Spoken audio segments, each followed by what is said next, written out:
नमस्कार साथियों, जैसा कि आप सभी को पता है यूजीसी ने दिसंबर 2025 अभी आयोजित किया जाने वाला है और उसमें आपको पता है कि कट ऑफ बहुत हाई जाती है और आप सभी का पेपर टू बहुत स्ट्रांग होता है। बट पेपर वन की जब मैं बात करूं तो पेपर वन एक ऐसा पेपर है जो आपको जेआरएफ दिलाता है, कट ऑफ आपका पार कराता है। इसलिए ये सब चीजों को ध्यान में रखते हुए मैं लेके आई हूँ एक मोस्ट इम्पॉर्टेंट जो आपके पीवाईक्यू पूछे गए थे आपके एनटीए के द्वारा, यूजीसी के द्वारा, उसका 500 से ऊपर एमसीक्यू का प्रश्नों का संग्रह, और ये है आज का पार्ट वन। और क्योंकि मैं पिछले पूरे ट्रेंड्स को पूरा फॉलो करके पूरे एमसीक्यू लेके आई हूँ, सो मेरा बिल्कुल ये दावा है कि ऐसा ही पेपर आपको आने वाला है। सो फटाफट से इस चैनल को डिस्कवर स्टडी को सब्सक्राइब कर लीजिए अगर आप न्यू है, ताकि आपकी आगे की क्लासेस मिस ना हो। साथ ही साथ आपको पता है कि मैं सारी इंपॉर्टेंट आपको नोटिफिकेशन देती रहती हूँ, तो वो भी आपकी मिस नहीं होगी। और अगर आपका पेपर टू पॉलिटिकल साइंस है तो आपके मजे हैं, क्योंकि मैंने हर एक जो आपकी यूनिट है उसकी डिटेल्ड लेक्चर यहाँ पे ले रखा है, जो कि आपके लिए बिल्कुल मुफ्त है। उसके साथ साथ हमने एमसीक्यू सीरीज भी हम साथ के साथ, जैसे ये पेपर वन की कर रहे हैं, पेपर टू की भी कर रहे हैं, और आगे आपकी एक महा मैराथन आने वाली है 12 घंटे की, जिसको आप देख के आप बोलोगे कि यार पूरे दिन आपको एमसीक्यू, अगर आपने वो कर ली तो बिल्कुल भी आपका जेआरएफ मिस नहीं होगा। और वीडियो अच्छी लगे तो सब्सक्राइब जरूर जरूर कीजिएगा। तो चलिए स्टार्ट करते हैं। अभी मैं इस तरीके से करा रही हूँ कि हम 50 क्वेश्चन नहीं करेंगे, हम 25-25 क्वेश्चन करेंगे। एक हम जो एमसी मैथ्स वाला बेस्ड क्वेश्चन है वो हम कल करेंगे। आज हम थोड़े थ्योरेटिकल क्वेश्चन कर लेंगे पेपर वन के। तो क्वेश्चन नंबर वन आपका ये है कि the role of teacher in supporting experiential learning can be of, कि भाई कांट बी ऑफ, कि भाई देखो हमारा जो टीचर है उनका जो अनुभवजन्य अधिगम में शिक्षक की भूमिका क्या नहीं हो सकती। तो कोच हो सकते हैं, शिक्षक मेंटर हो सकते हैं, ट्यूटर हो सकते हैं, बट टेक्नोलॉजी नहीं हो सकते। टेक्नोलॉजी से रिप्लेस आप टीचर को नहीं कर सकते, क्योंकि टीचर टीचर है, उनको एक फीडबैक और वो अलग ही होता है। ठीक है ना, ऑफलाइन लर्निंग बहुत इंपॉर्टेंट है। ठीक है, next question, which of the following is not considered as self generated feedback. इनमें से कौन सा सेल्फ जनरेटेड फीडबैक नहीं है? एक तो आपका ये होता है प्रीव्यू करना, कि भाई पहले से ही आप सब कुछ प्रीव्यू कर रहे हो फिर पढ़ा रहे हो। रिट्रैक्ट, कुछ गलत बोला है तो उसे हटा दो। ऑब्जर्वेशन करके चीजें सही कर लो। एश्योरेंस, आश्वासन देना, बिल्कुल भी एक सेल्फ जनरेटेड फीडबैक नहीं है। ये तो हो जाता है कि दूसरों को सिर्फ दावा करना। ठीक है, तीसरा क्वेश्चन, आपको पता है कि ब्लूम की जो टेक्सोनॉमी है उसमें एक प्रॉपर आपको बता रखा है कि कॉग्निटिव डोमेन किस तरीके से एक लोअर से हायर ऑर्डर में आपको लगाना है। तो आपको इस तरीके से 5 क्वेश्चन दिए गए हैं। बाय द वे, ये जो पेपर है ये जून 2025 का है, और ये जो हमारा आज का लेक्चर हो रहा है ये दिसंबर के अलावा आगे आने वाले सारे सेशंस के लिए इंपॉर्टेंट है। ठीक है, तो ऐसा नहीं है कि सिर्फ दिसंबर, क्योंकि पीवाईक्यू और पीवाईक्यू तो जितने कर लो उतने कम है।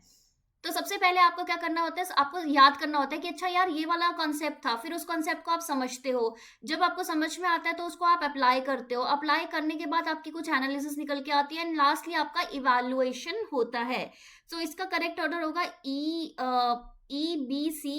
ई बी सी कहाँ पे आ गया, ये ए और डी। ठीक है, this will be your answer. ठीक है, मैं फटाफट इसलिए करा रही हूँ क्योंकि मुझे पता है कि आपके पास भी टाइम नहीं है, और मैं चाहती हूँ कि ये सारे क्वेश्चन आप करके जाएं। ठीक है, तो चलिए next question, what among the following are known as assessment instrument. कि भाई असेसमेंट करने के लिए आपको क्या क्या चाहिए? टेस्ट चाहिए, एग्जामिनेशन चाहिए, वर्कशीट चाहिए, क्विजेस चाहिए। रूब्रिक एक अलग तरीके का असेसमेंट होता है जिसमें क्वालिटी पे ज्यादा फोकस किया जाता है। इसमें कोई भी पास फेल नहीं होता, इसमें आपको कैटेगराइज होता है कि एक्सीलेंट, पुअर, ये वो। तो एक तरीके से काइंड ऑफ इतना प्रॉपर असेसमेंट ये नहीं है। ठीक है, वो दूसरे तरीके की असेसमेंट है। अगर मुझे क्वांटिटेटिव करना हो तो दिस विल बी आपका फोर्थ वाला ऑप्शन। ठीक है, नेक्स्ट क्वेश्चन आपके सामने ये रहा। देखिए आपको प्रिंसिपल दे रखे हैं एंड देन आपको इम्प्लीकेशंस की बतानी है। सो बेसिकली अगर मैं स्टूडेंट को एनकरेज कर रही हूँ कि deep approaches of learning objective आपको मतलब मैं एनकरेज कर रही हूँ, तो इसका मतलब क्या है?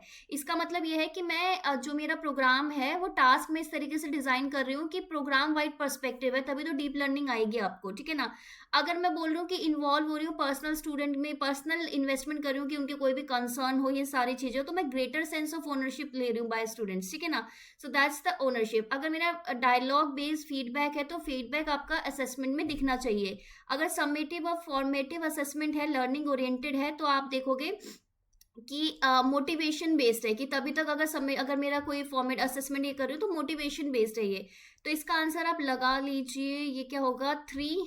ठीक है, नहीं sorry, 2, then 4, then 1 and then 3। ठीक है, this will be your answer. ठीक है, फटाफट से अगर आप पहले आप वीडियो को पॉज़ कर लीजिए, देन आप खुद कीजिए, देन आप मेरा जो भी मेरा आंसर है वो सुनिए, ठीक है ना? इससे आपका टास्क भी जल्दी हो जाएगा, आपकी भी एक तरीके से एमसीक्यू हो जाएँगे। What is not research? Research क्या नहीं है? तो देखिए, हमेशा हम सोचते हैं कि रिसर्च का मतलब क्या? कि भई जो हमें पता है वो हम लिख दें। ऐसा नहीं होता, रिसर्च में हमेशा एक इन्वेस्टिगेशन होती है, हमेशा एक प्रूफ होता है, चाहे वो साइंटिफिक हो, चाहे वो आपका ट्रेडिशनल हो, चाहे आपका बिलीफ हो, लेकिन उसका भी हमें प्रूफ देना पड़ता है। केयरफुल और एग्जॉस्टिव इन्वेस्टिगेशन है कि एक फिनोमिना का, ठीक है। दूसरा आपका सिस्टमैटिक है, ये ऑब्जेक्टिव है कि भाई एक पर्पस हमारा है कि जनरल प्रिंसिपल हमें डराइव करना है। इन्वेस्टिगेशन है प्रॉब्लम का सॉल्यूशन ढूंढने के लिए। ये बिल्कुल भी कॉमन सेंस वाली चीज नहीं है, ये एक्यूमुलेटेड एक्सपीरियंस वाली और बिलीफ वाली चीज नहीं है। और अगर हमें ये सब चीजें प्रूफ भी करनी है ना कि भाई किसी भी रिसर्च के पीछे कॉमन सेंस है या एक्यूमुलेटेड एक्सपीरियंस है या बिलीफ है, तो उसका भी हमें प्रूफ लगता है, प्रॉपर इन्वेस्टिगेशन होती है। यानी कि हवा में बात करना इज नॉट रिसर्च, ठीक है। नेक्स्ट क्वेश्चन आप देखोगे कि सेम लाइंस में आया था कि भाई साइंटिफिक ऑब्जर्वेशन किस चीज पे बेस्ड होती है, ठीक है। Scientific observation, so basically where I आपका एक्यूमुलेटेड एक्सपीरियंस पे नहीं होती है, पहले से आप कुछ सोच के रखे हो, तो फिर आप रिसर्च ही क्या कर रहे हो? आपका जो मानना है वो क्या है? आपका तो मानना है ना कि भाई आपको कुछ चीज ढूंढनी है, एक प्रूफ मतलब के साथ देना है कि देखो मैंने ना निष्पक्ष होके ये पूरी रिसर्च की है और इसमें मुझे ये पता चला है। देखो एमसीक्यू जो मैथ्स वाले क्वेश्चन है ये अभी हम छोड़ रहे हैं क्योंकि ये हम कल करेंगे, ठीक है, नेक्स्ट हम क्लास में करेंगे, ठीक है, क्योंकि मैं चाह रही हूँ पहले थ्योरी वाला चीज करा दूँ आपको, ठीक है। सो हाइपोथेसिस का क्राइटेरिया क्या है? अब देखिए आपको ना बहुत बार इस तरीके के क्वेश्चन आएंगे कि क्राइटेरिया क्या है, ये है वो है। तो आप ए और बी ऑप्शन को देखिए कि it should describe one issue. एक में लिख रखा है वन इशू, एक में लिख रखा है मैनी इशू, यानी कि इनमें से कोई एक ही सही है, दोनों तो सही नहीं हो सकते। तो जहां पे भी ए और बी दोनों लिख रखे हैं उसे काट दो। सिर्फ बी ओनली होगा नहीं, तो it should be A C D E, ठीक है ना, कि भाई इसमें एक इशू होता है, स्पेसिफिक वेरिएबल्स होते हैं, रिलेशनशिप होती है उनके बीच में, स्पेसिफिक और प्रिसाइज होता है सब कुछ, इंपेरिकली ऐसा है कि कोई चीज मैं सही या गलत प्रूफ कर सकूं, उसी चीज को मैं हाइपोथेसिस लूंगी। अदरवाइज मेरा रिसर्च का मतलब नहीं है, जैसे मैंने अभी बोला ना कि कॉमन सेंस ये सब चीजों पे नहीं होती रिसर्च। अब देखिए इस तरीके के क्वेश्चंस आपको देखने को मिलेंगे जो कि काफी कंफ्यूजिंग होंगे, जिसमें आपको पूछा गया होगा कि थ्योरी, मॉडल, सर्वे और मॉडलिंग में क्या डिफरेंस है। तो सबसे पहले इसमें मेरे को समझ में आ रहा है कि यार सर्वे बहुत इजी है। सर्वे का मतलब क्या है? डेटा कलेक्शन टेक्निक है क्वेश्चन को यूज करके। तो सी का 4 है। अब आप इसके बेसिस पे दो ऑप्शन हटा लीजिए। अब यहाँ पे ना मेरे को दो बार मॉडल और मॉडलिंग लिखा हुआ है और यहाँ पे मुझे लिखा है रिसर्च प्रॉब्लम। आपका एक मॉडल के बेसिस पे आप रिप्रेजेंट कर रहे हो, तो मॉडल को यूज करके चीज कर रहे हो ना, तो दैट इज मॉडलिंग, ठीक है। तो डी का सेकंड होगा, तो ये आपका करेक्ट आंसर है। अब फर्स्ट और सेकंड का आंसर ना जानते हुए भी आपको आंसर मिल गया है। तो थ्योरी क्या है? एक set of systematic inter related proposition है जो एक्सप्लेन करती है, प्रिडिक्ट करती है कि भाई एक प्रॉपर फिनोमेना या प्रॉपर फैक्ट होता है, कि सिस्टमेटिक आपका प्रोपोजिशन देके। वही मॉडल क्या है? एक जनरलाइज्ड कुछ एक रिप्रेजेंटेशन है किसी भी चीज सिस्टम की, कि भाई ये सब चीजें इस मॉडल के थ्रू आप देख सकते हैं, कि सिस्टम को आप ऐसा एज अ होल इस चीज से आप मॉडल के थ्रू रिप्रेजेंट कर सकते हैं, ठीक है ना। आई होप आपको अच्छे लग रहे होंगे क्वेश्चन, एंड आई होप आपको चैनल आपको अच्छा लग रहा होगा। सो नेक्स्ट इज कि अगर एक पर्सन अपने आप से बातें कर रहा है, ठीक है, और अपने ड्रीम्स को बात कर रहा है सोते सोते, ठीक है, ये टाइप का कम्युनिकेशन क्या है? अगर मेरी जगह आप होंगे, आप बोलोगे यार पागल हो गया या भूत चढ़ गया, ऐसा नहीं है। इस टाइप ऑफ कम्युनिकेशन को बोलते हैं इंट्रापर्सनल, ठीक है। इंटर का मतलब होता है दो लोगों के बीच में। अगर मैं किसी और से कर रही हूँ तो इंटरपर्सनल, मैं अपने आप से कर रही हूँ बात तो इंट्रापर्सनल। मैं अपने किसी और कल्चर के लोगों से बात कर रही हूँ तो इंटर कल्चर, मैं किसी और नेशन के लोगों से बात कर रही हूँ तो इंटरनेशनल, ठीक है ना। So that is the type of communication, and communication पे बहुत क्वेश्चन आते हैं। अब देखिए बैरियर टू कम्युनिकेशन पे भी क्वेश्चन आते हैं। देखिए इसमें बोल रखा है कि अगर एक सेंडर है, उसने अपना आइडिया ढंग से ही नहीं बनाया है, मैसेज को प्रॉपर मैनर में लिखा ही नहीं है, तो भाई कौन सा बैरियर आएगा, कौन सा आपका अवरोध उत्पन्न हो सकता है हमारे संचार में, राइट। सो ऑब्वियसली ये गलती किसकी है? ये सेंडर की है। तो ये at the level of encoder. Encoder कौन होता है? जो एनकोड करता है इंफॉर्मेशन, जो मैसेज बनाता है। तो इसी लेवल पे आएगा ना। अब दूसरे के लेवल की, दूसरे की गलती थोड़ी ना कि तुम नहीं समझे, तुम्हें समझाना ही नहीं आ रहा था, ठीक है। अब देखिए ये एक अजीब सा क्वेश्चन जो मुझे मिला पिछले जून वाले एग्जामिनेशन में, ये था कि भाई देखो February 28, 2025 तक हमें बता दो कि इंडियन जो फिल्म है उसमें सबसे ज्यादा ऐसा ग्रॉस किसका प्रॉफिट वगैरह हुआ है। तो इसमें देखो मैं बता देती हूँ, इसमें इट वाज दंगल सबसे पहले था, फिर देन आपका ये बाहुबली 2, देन आपका ये पुष्पा 2, देन आपका RRR, and then KGF chapter 2। And all movies are fantastic by the way. अगर किसी ने कोई मूवी नहीं देखी तो मुझे बताओ, ठीक है। मुझे लगता है कि सबने सारी मूवीज देखी होंगी, ठीक है। जितने आप पढ़ाई के लिए अच्छे नहीं हो उतने ज्यादा मूवीज के लिए हो। इनमें से मुझे बताओ कौन कौन से मीडिया के ऑर्गेनाइजेशन। तो सिंपल देखो, रजिस्ट्रार न्यूज़पेपर मीडिया का लग रहा है, फैशन टेक्नोलॉजी ना, ठीक है। Press council obviously media, press लिखा हुआ है शब्द। ऑडिट ब्यूरो ऑफ सर्कुलेशन, अब देखो आपको इसमें डाउट होगा, लेकिन आप इसके नेक्स्ट देखो, university school of mass communication, ये स्कूल है, मीडिया ऑर्गेनाइजेशन नहीं है, ठीक है ना। तो सबसे पहले हम इसमें से बी हटाएंगे, बी हटा दो। हर जगह से आपने बी हटाया तो आपके पास ए सी डी आंसर आ गया, ठीक है। ऑडिट ब्यूरो ऑफ सर्कुलेशन जो ऑडिट करता है कि हाँ भाई क्या चीज सही है क्या चीज नहीं है, तो वो सारी चीजें, ठीक है। अब देखिए एक और मूवीज पे क्वेश्चन, ये देखो इस तरह के क्वेश्चन कैसे करते हैं कि देखो मुगले आजम, शोले, बॉबी, मैंने प्यार किया, इसमें से मुझे इतना पता है कि यार ये जो सलमान खान वाली जो मूवी है ये इनमें से तो भाई न्यू है, ठीक है। तो इनमें से सबसे पहले सबसे लेटेस्ट कौन सा है, 89, तो इसको इधर लगा दो, डी का थ्री आपको मिल गया आगे आंसर, ठीक है। आपका मुगले आजम आपका 60 में, शोले आपका पता है होना चाहिए 75 में आई थी, एंड बॉबी वॉज इन 73, ठीक है। So that's the thing. तो इस तरीके से भी आप एलिमिनेट करके कर सकते हो। ये सीरीज वाले अगेन क्वेश्चन हम, ये मैथ्स वाले हमको पता है हम नेक्स्ट क्लास में करेंगे, क्योंकि मैथ्स वाली क्लास ना अलग से ही होनी चाहिए, सो दैट ना एक कंसिस्टेंसी बनी रहे कि अच्छा इस तरीके से चीज़ें इंप्लीमेंट हो रही हैं, राइट।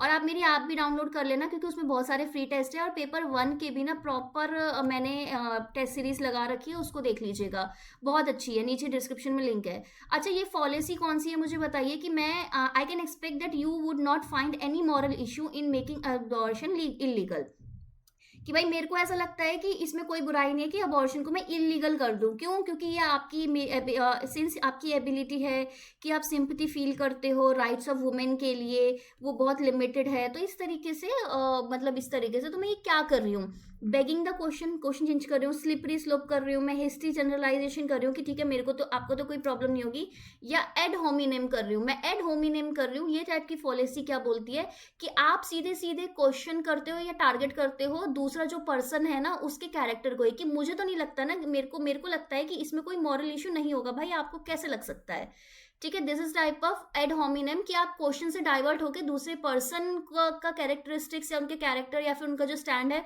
उसको क्वेश्चन करते हो, सो दैट आप मेन मुद्दे पे बात नहीं करते। दिस इज एड होमिनेम, व्यक्ति पर आघात बोलते हैं इसे, ठीक है। नेक्स्ट आ जाता है which of the following statements are lease. अच्छा ये हम करेंगे मैथ वाले क्वेश्चन में, क्योंकि ये सिलोजिज्म वगैरह का पार्ट है और ये मेरे को आपको सिखाना भी है, इसलिए मैं पहले थ्योरेटिकल क्वेश्चन कराती हूँ, ठीक है। ये कुछ क्वेश्चन है, इनको मेरे को ऑर्डर में बताओ, ठीक है। इंक्रीजिंग डिनोटेशन, इसका मतलब क्या है, पहले छोटे से बड़े पे जाना है हमें। तो सबसे पहले आपका चेस आएगा, देन आपका बोर्ड गेम, देन आपका इंडोर गेम, देन आपका स्पोर्ट्स, ठीक है। इस तरीके से आपका होने वाला है, ठीक है। ऑब्वियसली सबसे छोटे से बड़े पे आपको जाना है, राइट। इस तक तो क्वेश्चन को आप ढंग से पढ़ा करो। अच्छा अब ये क्वेश्चन इस तरीके से है कि देखो वर्ल्ड इज एन इफेक्ट, कि भाई देखो दुनिया एक ना प्रभाव है, ठीक है। Hence it must have efficient and intelligent cause, और अगर इसका ये मतलब वर्ल्ड किसी चीज का आउटकम है, रिजल्ट है, तो इसका कुछ ना कुछ एफिशिएंट और इंटेलिजेंट वजह भी रही होगी। तो एफिशिएंट और इंटेलिजेंट कॉज क्या है, गॉड, ठीक है। इसलिए अब ये टाइप ऑफ नॉलेज को आप इंडियन स्कूल ऑफ लॉजिक न्याय में कौन सा चीजें बोलोगे, कि भाई परसेप्शन है, आपने देखा है, नहीं भाई मैंने नहीं देखा। वर्बल अथॉरिटी है, कोई प्रूफ है, नहीं भाई नहीं है। अ, अनुमान है, इन्फेरेंस है, या एनालॉजी है, उपमान है, ये मुझे बताइए। सो बेसिकली उपमान नहीं है, ये इन्फेरेंस है, कि मैंने ऐसे बोला कि क्योंकि ऐसा होता है तो ये हो सकता है, ये मैंने अनुमान लगाया, मैंने अंदाजा लगाया है। This is inference which means अनुमान। अच्छा अब एक तरीके का मुझे बताइए कि कौन सी टाइप ऑफ टोपोलॉजी में एक कम्युनिकेटिंग डिवाइस बाकी सारे डिवाइसेस से कनेक्टेड होता है, स्टार में, मैश में, बस में, या रिंग में। सो मैश देखो, स्टार में क्या होता है, ऐसे इस तरीके से आपके कनेक्टेड होंगे, जैसे ऐसे, ठीक है, इस तरीके से। बस में क्या होगा, सिंगल लाइन में। रिंग में क्या होगा, ऐसे। मैश में होता है कि ऐसे से घुमा फिरा के सारे कनेक्टेड होते हैं, मैश, ठीक है, web kind of, right. Next अगर ये कम्युनिकेशन के बहुत इंपॉर्टेंट क्वेश्चंस आते हैं, विच of the following is not a web browser, ठीक है। अब देखो कौन सा वेब ब्राउजर नहीं है, तो ओपेरा है, सफारी है, फायरफॉक्स है, गूगल नहीं है। क्यों? क्योंकि भाई गूगल एक सर्च इंजन है जिसमें आप चीजें जाके सर्च करते हो, ये सारी ऐप है जिसको आप खोलते हो, उसके बाद आप सर्च इंजन को एक्सेस कर सकते हो, ठीक है। इस तरीके के क्वेश्चन बहुत आते हैं। अब देखिए, अब इसमें ए टू डी आपको भरना है, तो आपको पता है कि RFID, ठीक है, RFID की बात हो रही है, रेडियो फ्रीक्वेंसी आइडेंटिफिकेशन सिस्टम की बात हो रही है, तो पहला आपका आ जाएगा फ्रीक्वेंसी, ये फर्स्ट नंबर पे होगा, तो ये दो ऑप्शन हटाइए। रेडियो वेव यूज करते हैं रीड और कैप्चर करने के लिए इंफॉर्मेशन, ठीक है, जो कि आपकी टैग में स्टोर्ड होती है, राइट। अब जो ये जो टैग है, ठीक है, अब टैग में स्टोर होती है, अब यहाँ पे ये तो लिख दिया, तो हमें समझ में आ रहा है कि टैग की बात करेंगे नेक्स्ट। तो नेक्स्ट ये आपका है कि जो टैग है वो किस चीज से बना होता है, बी के बाद ए होगा।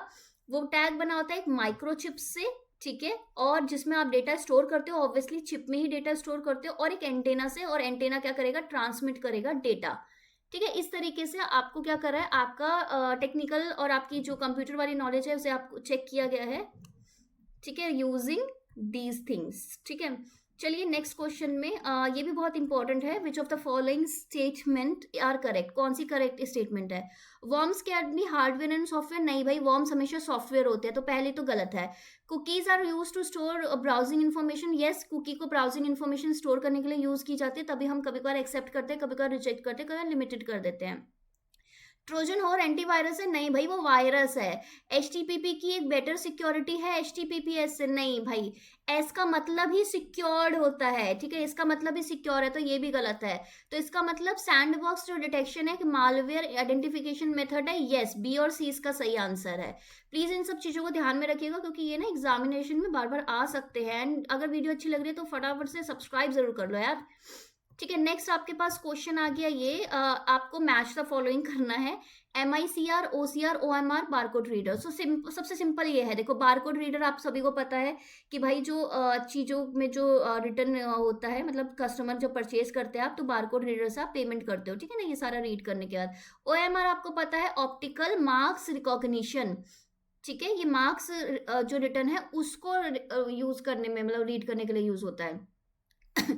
तो डी का सेकंड है और सी का 4 है।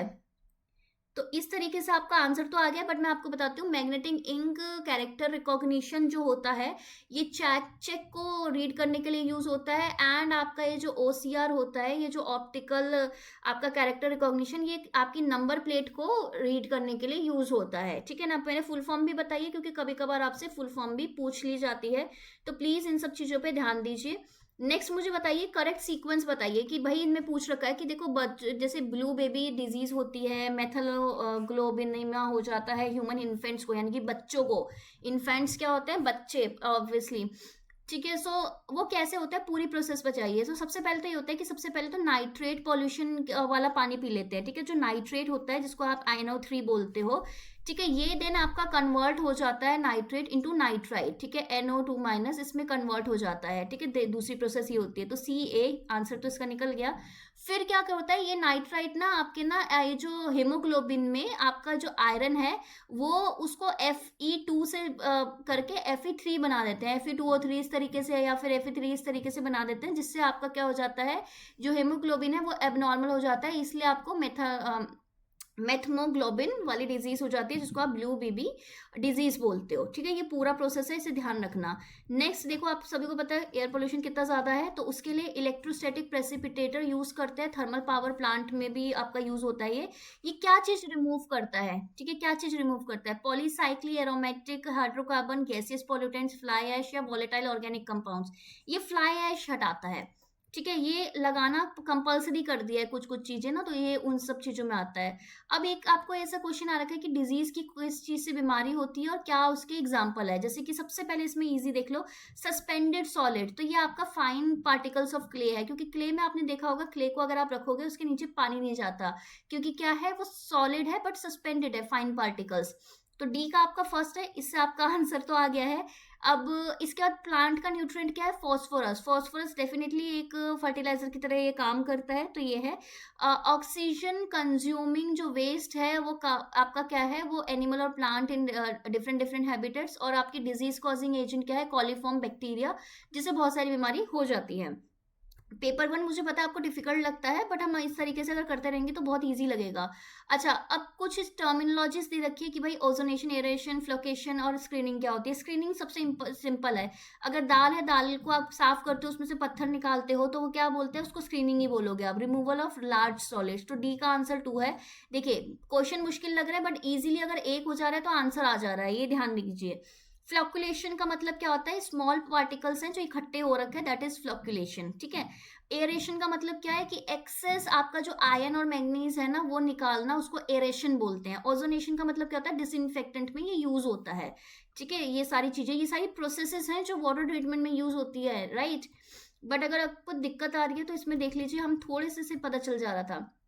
देखिए, अब इसमें बताइए मुझे कि U-235 जो कि फिसाइल यूरेनियम है, उसका मुझे करेक्ट ऑर्डर बताइए। तो ये सिंपल है, बहुत ही सिंपल है कि सबसे पहले यूरेनियम ओर होगा, उसके बाद उसमें से नेचुरल यूरेनियम निकालेंगे, BA।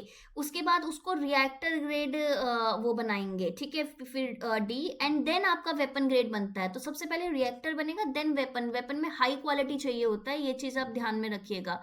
और ये चीज़ घुमा के भी आपसे पूछ ली जा सकती है। देन अब मुझे बताइए कि इनमें से कौन सा प्रिंसिपल्स है, कौन से गाइडिंग प्रिंसिपल्स है आपके हायर एजुकेशन में इंडिया में। तो सबसे पहले हमें पता है कि भाई सबसे पहले हमारी जो एजुकेशन है ना वो अफोर्डेबल होनी चाहिए, तभी तो आपकी जो प्राइमरी एजुकेशन है वो फ्री कर रखी है। देन आपको पता है असेसमेंट प्रॉपर होना चाहिए, इक्वालिटी होना चाहिए, इक्विटी होना चाहिए, एंड रिसर्च ओरिएंटेड होना चाहिए। It will be fourth. ठीक है, नेक्स्ट क्वेश्चन मैंने पहले ही बताया, आप वीडियो पहले पॉज कीजिए एंड देन आप कीजिए अगर आपको लग रहा है मैं फास्ट हूँ। Then full form of AICTE, basically ये टीचर एजुकेशन के लिए नहीं है, ये चीज़, ये है all India council for technical education. ऐसे ही NCTE टीचर एजुकेशन के लिए है, उसकी फुल फॉर्म आप मुझे कमेंट में लिख के बताइए। नेक्स्ट मुझे बताइए कि अगर मेरे को इफेक्टिव लर्निंग इन्वायरमेंट क्रिएट करना है तो मुझे क्या करना पड़ेगा इन ऑर्डर। तो सबसे पहले तो मुझे एक अच्छा सा सिलेबस, अप्रोप्रिएट करिकुलम बनाना पड़ेगा। देन मुझे क्या, अब एक बार देखो ये इधर से आ गया उसके बाद मेरे को उसको पढ़ाना पड़ेगा, एंगेजिंग पेडागोजी बनानी पड़ेगी कि पढ़ाओ ऐसे कि लोगों को समझ में आए, इंटरेस्टिंग हो। देन आप मेरे को कॉन्टिन्यूसली उनको असेस करना पड़ेगा। उसके बाद मेरे को एडिक्वेट जो भी बच्चे लैक कर रहे हैं उनको प्रॉपर सपोर्ट देना पड़ेगा। एंड फाइनली सूटेबल क्या बोलते हैं रिसोर्स एंड इंफ्रास्ट्रक्चर मुझे देना पड़ेगा अगर मेरे को इफेक्टिव लर्निंग करना है तो। देन आपका ये क्वेश्चन आ जाता है नेक्स्ट, विच इज कि भाई हमें बताइए कि जब बुद्धा पीरियड था उस समय कौन कौन से एजुकेशनल सेंटर होते थे अलॉन्ग विद मोनेस्ट्री। तो हमको पता है नालंदा, विक्रमशिला और तक्षशिला तो हैं, तो CDE है, तो CDE इसी में है, तो ये आपका बलाभी भी है। ठीक है, सो ऐसे आप एलिमिनेशन के थ्रू आप निकाल सकते हैं ना, आगे भी आपको यही करना है। अगर क्वेश्चन पेपर डिफिकल्ट है तो इसी तरीके से आपका सॉल्व होगा।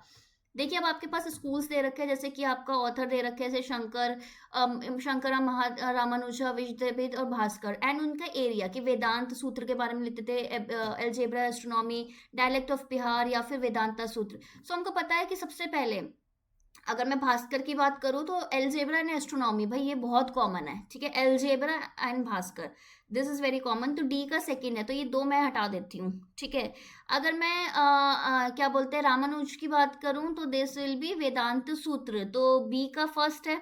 इससे इसका आंसर तो निकल गया। शंकर का वेदांत सूत्र एंड भगवत गीता, एंड विद्यापीठ का डायलेक्ट ऑफ बिहार। ठीक है, that will be your answer. So अभी तक हमने सारे ये जो आपका पेपर था इसके सारे थ्योरेटिकल क्वेश्चन कर लिए हैं, एक्सेप्ट हमने पैसेज को छोड़ के और आपके मैथ्स वाले क्वेश्चंस को छोड़ के हमने सारे आपका क्वेश्चन कर लिए हैं।